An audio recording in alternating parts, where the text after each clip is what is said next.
Le encontré un condón en el bolsillo del abrigo y ni siquiera usamos condones desde hace más de 5 años. Fue así de simple. Así de vulgar. Estaba buscando mis auriculares porque teníamos el mismo modelo y, como siempre, ella había metido mis cosas en cualquier sitio. Revisando su abrigo colgado en el perchero de la entrada, metí la mano sin pensar y ahí estaba, uno, nuevo, sellado, guardado como quien lleva un paquete de chicles o una tarjeta del metro. En ese instante, todo mi cuerpo se tensó. Sentí como me ardían las orejas y el estómago se me cerró de golpe. No hay forma elegante de explicarlo, supe que me estaba engañando. Nadie lleva eso encima por casualidad, y menos alguien casado, que no usa preservativos con su pareja desde antes de la pandemia. Y no es que lo tuviera guardado desde hace años, tenía la fecha de caducidad dentro de un año. Recién comprado. Planeado. Usado, seguramente. Me quedé de pie, en silencio, con el paquete en la mano, mientras escuchaba desde la cocina su voz canturreando algo mientras preparaba café, como si su día no se estuviera cayendo a pedazos sin que lo supiera. No lo pensé mucho. Caminé hasta la cocina, lo puse sobre la encimera con fuerza, como quien deja una carta de despido, y la miré fijamente. ¿Esto qué es? Ella paró en seco, como si le hubieran cortado el cable a una radio. Tardó medio segundo en entender de qué hablaba, y cuando vio el paquete sobre la encimera, su rostro pasó de la sorpresa al miedo, y después al intento de actuar con normalidad. No es lo que parece, dijo, pero su voz temblaba. No me jodas, Laura, respondí sin gritar, sin moverme, como si cualquier movimiento me fuera a hacer explotar por dentro. ¿A quién se lo pones? Javi, por favor, no empecemos con tonterías. Eso no es mío. Me reí, pero no porque hiciera gracia. Me reí como quien se da cuenta de que está dentro de una película mala, una que nunca pidió protagonizar. ¿Entonces qué? ¿Lo metió el perro en tu abrigo? ¿Te lo lanzaron por la ventana y cayó justo en tu bolsillo? Laura, no me tomes por imbécil. Ella se acercó, intentó tocarme el brazo, pero la aparté con el hombro. Sentía que el contacto físico con ella me contaminaba. La confianza, esa cosa frágil y valiosa, se había roto con un crujido tan seco como el del celofán de ese maldito paquete. Mira, Javi, dijo, bajando la voz, como si eso fuera a suavizar el golpe. Hace meses que las cosas entre nosotros no van bien. Tú estás siempre metido en tu ordenador, yo trabajo turnos de mierda, llegamos cansados, apenas hablamos.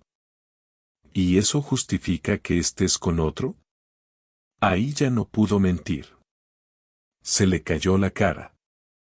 La vi bajar la mirada, se le encogieron los hombros, y en ese gesto entendí que estaba todo dicho, aunque no lo dijera en voz alta.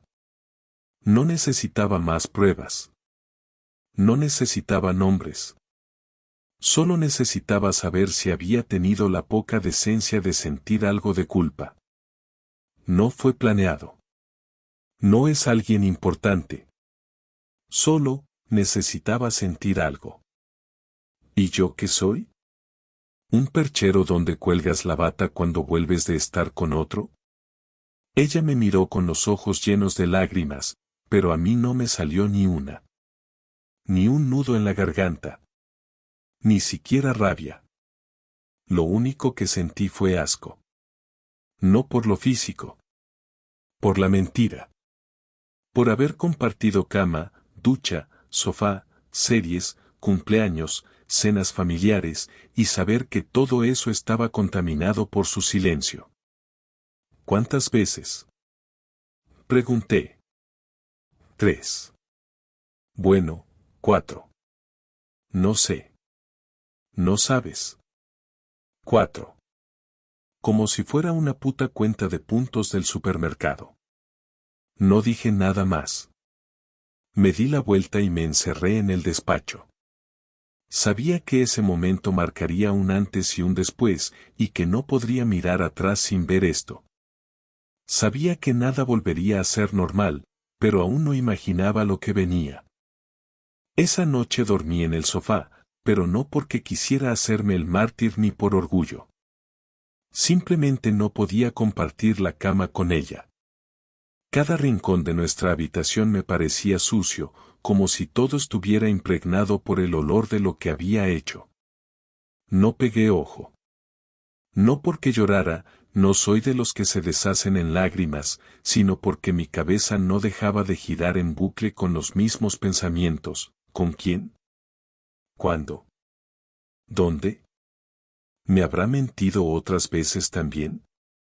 Y sobre todo, ¿qué se supone que debo hacer ahora?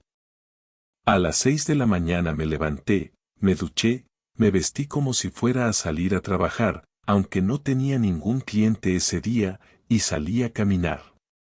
Necesitaba estar lejos de ella. Cuando volví, Laura estaba sentada en la mesa del comedor, con la cara entre las manos y una taza de café fría frente a ella. Me miró como si esperara que yo dijera algo, pero no le di ese gusto. Fui directo al dormitorio, agarré una mochila y empecé a meter ropa sin pensar demasiado. ¿Te vas a ir así?, me dijo desde el pasillo, con esa voz que usaba cuando quería parecer herida, como si ella fuera la víctima de todo esto. ¿No vamos a hablar? ¿Hablar de qué? De cómo me mentiste en la cara durante semanas. De cómo venías a casa después de estar con otro y me decías que estabas cansada. ¿De eso quieres que hablemos? Javi, por favor, no fue algo contra ti. Ah, ¿no? ¿Y qué fue entonces? ¿Una afición nueva? No me trates como si fuera una mierda, ¿vale? Yo también tengo emociones. Yo también me siento sola. Tú estás aquí físicamente, pero mentalmente estás a años luz. Siempre con tu ordenador, con tus cosas, ni siquiera te das cuenta cuando me corto el pelo o cuando llego llorando del trabajo. Me siento invisible. Pues mírate ahora, Laura. Lo que hiciste no te hizo más visible. Solo te hizo más patética. Ella se quedó callada, apretando los labios. No sabía si iba a llorar o a insultarme, pero no me importaba. Terminé de meter mis cosas, agarré las llaves del coche y salí de ahí sin mirar atrás. Fui a casa de mi primo, que vive a las afueras, y le pedí que me prestara su sofá unos días. No hizo preguntas. Solo me dio un vaso de cerveza y me encendió el televisor. Por dentro estaba hecho polvo, pero todavía no había explotado. Todo eso venía después. Esa tarde empecé a hacer memoria. Repasé todas las veces que Laura había salido a tomar algo con sus compañeras, todas las veces que llegaba tarde sin explicar nada, todos los turnos dobles que no cuadraban con los horarios normales del hospital. Empecé a revisar sus redes, sus fotos, sus me gusta, los comentarios. Nada evidente, claro, porque ella no era tonta. Pero ahí estaba Mauro, el nombre del condón. Un tipo con cara de listo, camisa apretada, barba perfectamente alineada. Un fisio del hospital, por lo que pude ver. En una de las fotos, Laura comentaba, siempre al rescate. Él respondía, contigo hasta el final, compañera. No eran pruebas concluyentes, pero tampoco necesitaba más. Sabía que era él. No era celos. No era inseguridad. Era la certeza de que me había traicionado con un tipo al que yo jamás le habría estrechado la mano. Me hervía la sangre, pero todavía no tenía claro qué hacer con todo eso. No quería ser de esos que gritan en la calle, que van a buscar al amante a su trabajo para armar escándalo. Pero tampoco podía quedarme quieto. Decidí volver a casa a la noche siguiente, no para reconciliarme, sino para buscar más pruebas. No le avisé. Cuando entré, ella no estaba. Fui directo a su cajón del escritorio. Clásico error, dejar todo en el portátil, sin contraseña. Abro el correo. Ahí estaban los mensajes. No con Mauro, no con su nombre real, pero sí con un alias. M. Kiro, decía. Usaban una cuenta de Gmail solo para hablar entre ellos. Leí mensajes como me encantó el desayuno de esta mañana o todavía huelo tu perfume en mi coche. Y ahí me di cuenta de que lo físico no era lo peor. Lo peor era que se estaban dando cariño, tiempo, complicidad. Cosas que yo ya no recibía. Volví a casa de mi primo con capturas, pruebas, todo bien ordenado. Esa noche no dormí nada. Estaba trazando un plan. Porque si algo tenía claro es que Laura no iba a salir de esto limpia. No después de todo. No después de mirarme a los ojos y decir que solo había pasado 4 veces. Volví a casa 2 días después con una calma que no era mía, como si algo en mí hubiera hecho clic y el dolor se hubiera convertido en un proyecto que tenía que ejecutar paso a paso. Laura no sabía que tenía pruebas, no sabía que ya conocía el nombre, el rostro y hasta la matrícula del coche de Mauro. Esa noche llegué temprano, con una bolsa de comida como si nada hubiera pasado, como si estuviéramos en una especie de tregua silenciosa. Me recibió con una mezcla de sorpresa y sospecha. No entendía por qué no la estaba gritando, por qué no le arrojaba los platos o rompía una silla contra la pared, pero eso no iba a pasar. Yo quería algo más fino, algo que ella no pudiera arreglar con lágrimas ni disculpas vacías. ¿Has estado con tu primo todo este tiempo? Preguntó mientras abría el vino. Sí. Necesitaba espacio. ¿Y ahora? ¿Qué hacemos con esto? Vamos a cenar, le dije, poniendo los platos sobre la mesa. Y luego hablamos. Durante la cena intentó ser simpática, decir cosas como te ves más tranquilo o me alegra verte de vuelta, como si el simple acto de comer juntos pudiera deshacer todo lo que había hecho. Yo asentía, sonreía lo justo, bebía a sorbos, y me aseguraba de que ella pensara que tal vez había esperanza. Cuando terminó de comer y fue a dejar los platos al fregadero, le dije que se sentara, que era momento de hablar. Quiero que me digas toda la verdad, sin rodeos, sin excusas, sin adornos. Ya te dije que fue un error, que no significó nada, que estaba mal y que lo sé, y que me arrepiento. No, Laura. Eso no es la verdad. Eso es un resumen. Quiero detalles. ¿Desde cuándo? ¿Dónde? ¿Cuántas veces? ¿Quién lo sabe? Ella tragó saliva, se acomodó en la silla y empezó a hablar con la voz temblorosa. Me dijo que había comenzado hacía unos 3 meses, que era un compañero del hospital que la escuchaba cuando yo no lo hacía, que la hacía sentir viva, vista, especial. Como si no fuera solo la mujer que dobla la ropa y atiende turnos dobles. No fue solo algo físico, Javi. Fue alguien que me hacía sentir algo. Algo que tú ya no me dabas. ¿Te das cuenta de lo que estás diciendo? ¿De lo que eso significa para mí? Me estás diciendo que simplemente te fuiste con otro porque te aburrías conmigo. No es eso. No te culpo a ti. Yo fallé. No estoy justificando nada. Solo trato de ser honesta. Ya lo terminé. ¿Estás segura? ¿O vas a decirme que M. Kiro sigue escribiéndote todos los días y que no sabes cómo bloquearlo? Ahí su rostro cambió de color. Supo que sabía todo. Que había leído los correos, que había visto las fotos, los mensajes, los planes que tenían de verse de nuevo en la clínica a escondidas. ¿Estuviste en mi ordenador? No. Estuve en nuestra historia. Buscando lo que quedaba de dignidad en todo esto. Se quedó en silencio, sin lágrimas. Sabía que no tenía argumentos. Que ya no le quedaba nada con lo que negociar. Me levanté y fui al cuarto. Saqué la carpeta con las capturas impresas. Se la puse sobre la mesa. Esto va al abogado mañana. Ya está todo listo. Solo necesitaba tu versión. Ahora ya la tengo. ¿Vas a divorciarte? Sí. Y no solo eso. Ya contacté con recursos humanos de tu hospital. Les voy a mandar esto. Tú puedes seguir con tu vida, pero no en silencio, no como si nada hubiera pasado. ¿Estás loco? ¿Vas a hacerme eso? ¿Yo te voy a hacer algo? Laura, tú destruiste esto.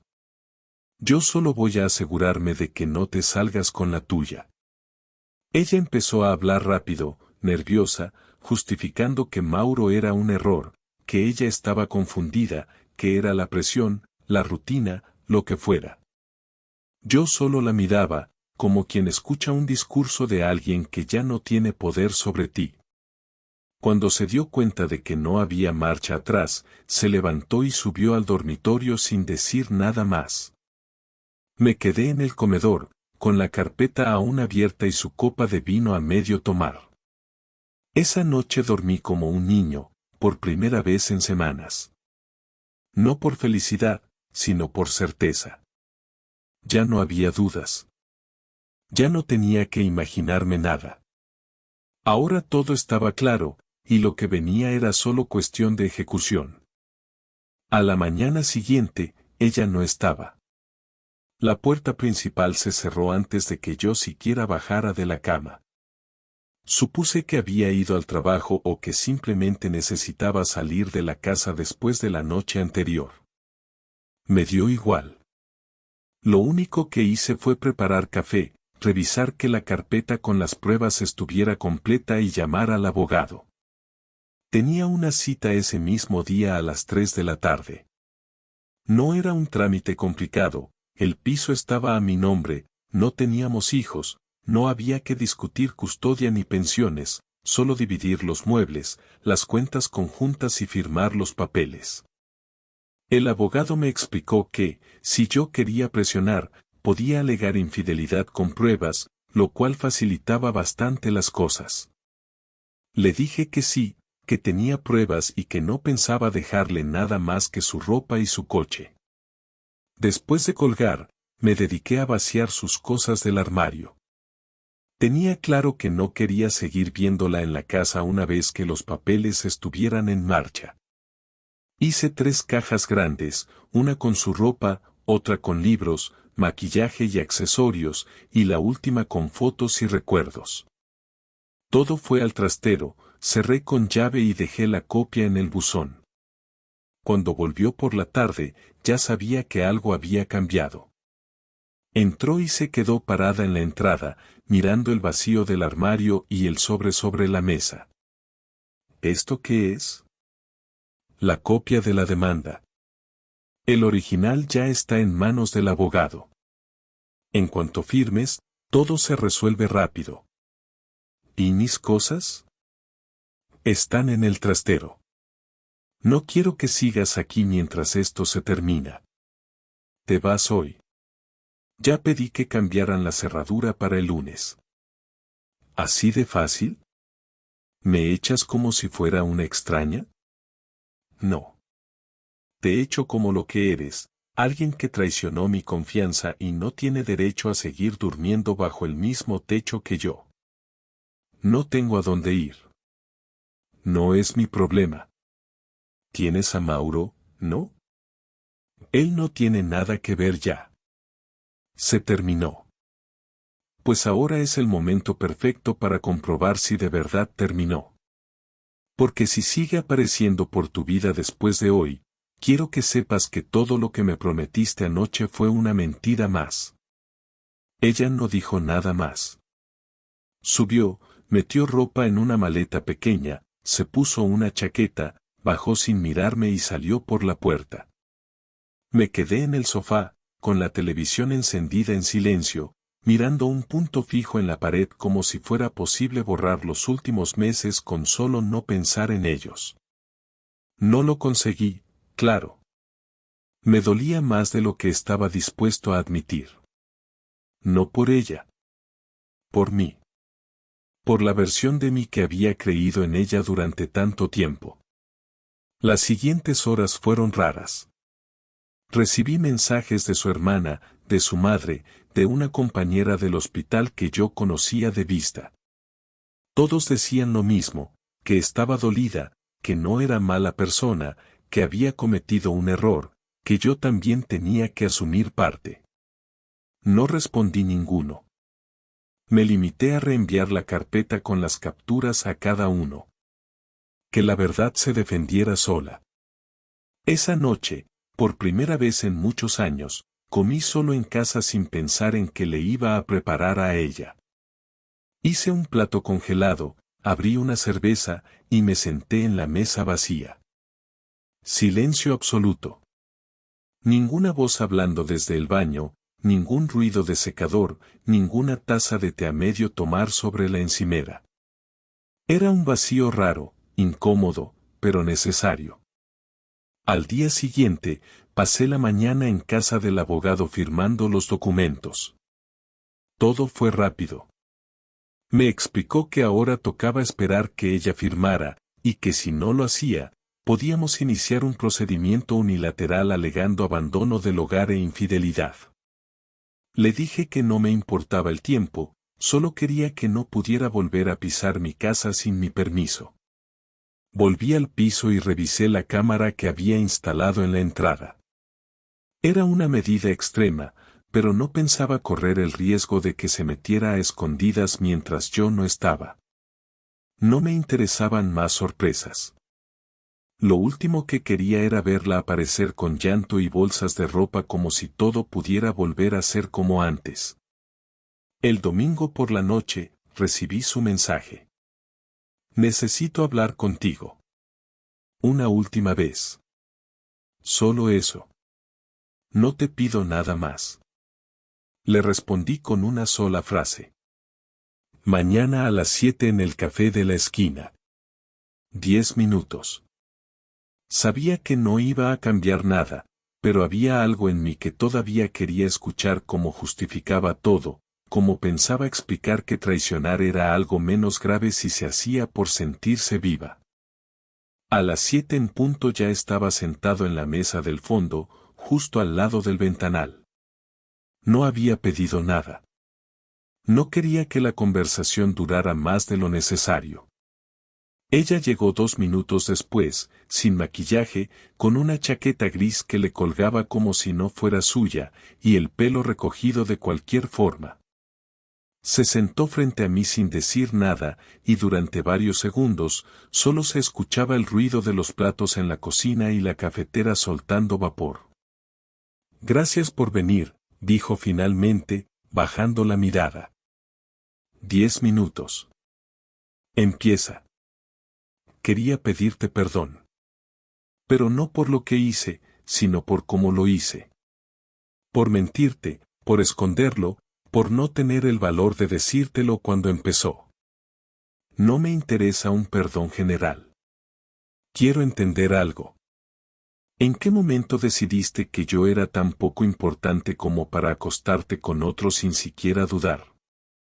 No fue una decisión consciente. No fue que un día me desperté y pensé voy a engañar a Javi. Fue algo que se fue dando, poco a poco.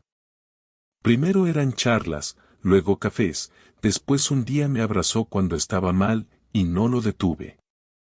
Después de eso, todo se volvió más fácil. ¿Más fácil? ¿Acostarte con otro te pareció fácil? Fácil en el sentido de que no tenía que dar explicaciones, no había reproches, no había rutina. Me sentía ligera, como si estuviera en otro mundo por unas horas. ¿Y qué era yo? ¿El mundo aburrido al que volvías? No. Eras mi casa. Pero a veces una casa también cansa. Todo lo que dije está mal, lo sé, y no espero que lo entiendas, pero necesitaba decírtelo. ¿Y ahora qué esperas de mí? Nada. Solo quería cerrar esto sin odio. No voy a pelear por el piso, ni por el coche, ni por nada. Voy a firmar lo que sea. No quiero quedarme con algo que no merezco. Entonces ya está. No tenemos más que hablar. Una cosa más. No pienses que no te quise.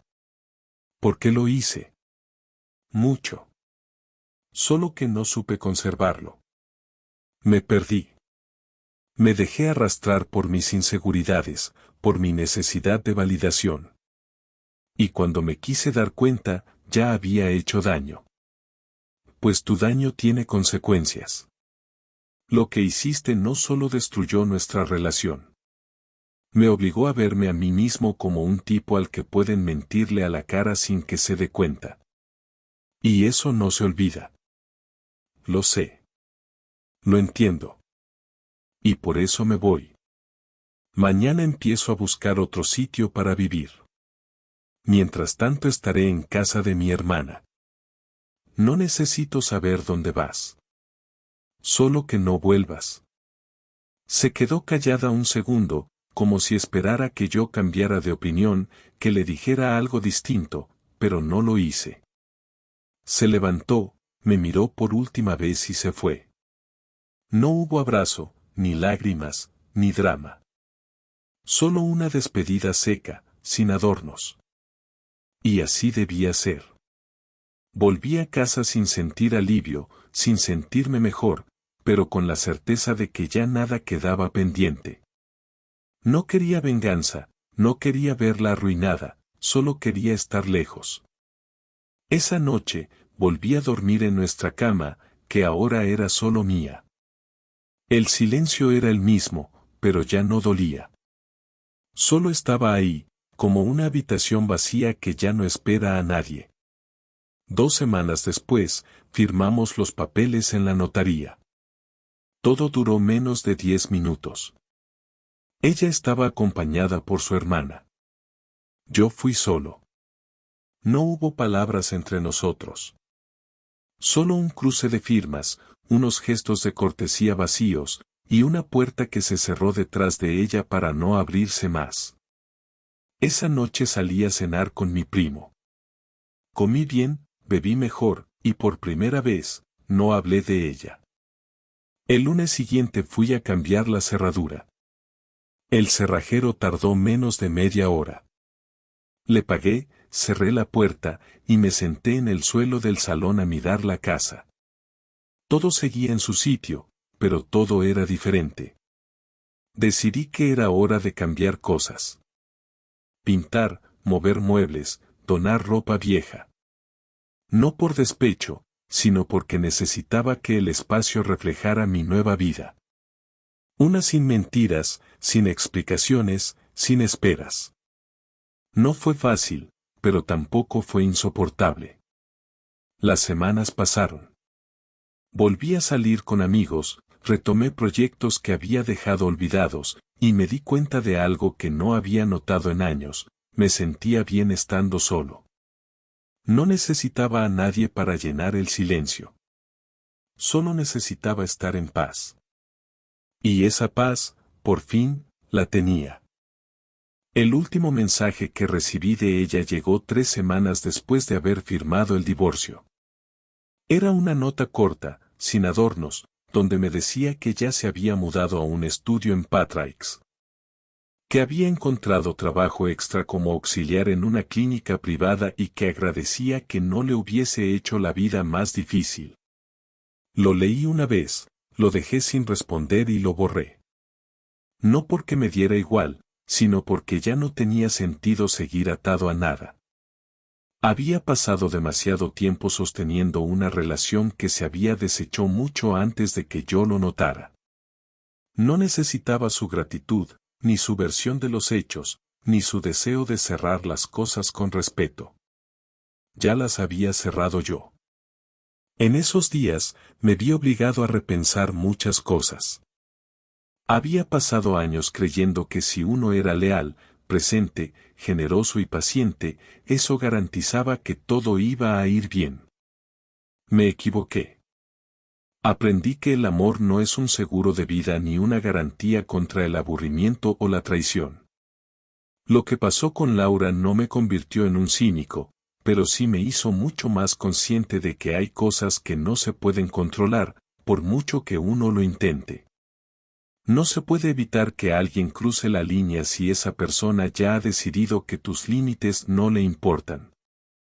Lo que más me dolió no fue la infidelidad en sí, sino la forma en que todo fue ocultado, disfrazado de normalidad, mientras yo seguía creyendo que nuestra relación tenía futuro. Fue la falta de respeto lo que me quemó por dentro, esa sensación de haber sido engañado no solo con hechos, sino con gestos, con frases cotidianas, con cenas compartidas, con abrazos vacíos. Y aunque ya no sentía rabia, tampoco podía olvidar. Había aceptado lo que pasó, pero eso no significaba que iba a perdonarlo todo. Empecé a hablar con más gente sobre lo que me había pasado. No porque necesitara consuelo, sino porque descubrí que contar mi historia me ayudaba a ponerla en su sitio. Mis amigos, esos con los que no hablaba desde hacía meses, volvieron a aparecer. Me invitaron a partidos, a cenas, a cervezas, y poco a poco, sin que fuera el objetivo, me fui sintiendo menos solo. Ya no hablaba de ella. Ahora hablaba de mi trabajo, de un viaje que quería hacer a Zaragoza, de la idea de apuntarme a clases de cocina aunque nunca hubiera pelado una cebolla correctamente. Sentía que podía reconstruirme sin necesidad de olvidar nada.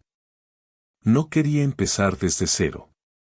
Solo quería empezar diferente. Una tarde, mientras ordenaba papeles viejos en el salón, encontré una carta que ella me había escrito años atrás. Era de cuando cumplimos 5 años de casados. En ella me agradecía por ser su compañero, por estar a su lado en los días malos, por hacerle reír cuando todo se caía.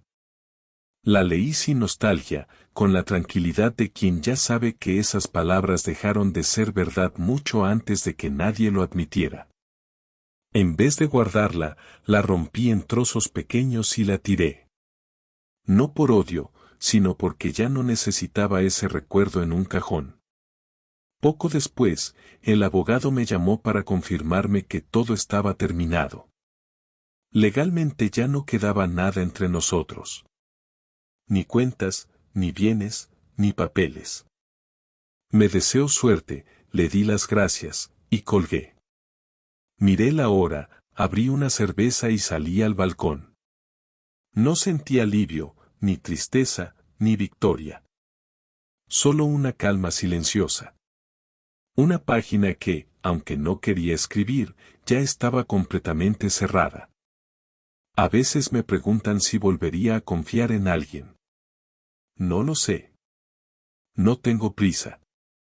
No estoy buscando reemplazos, ni salidas rápidas, ni romances de recuperación.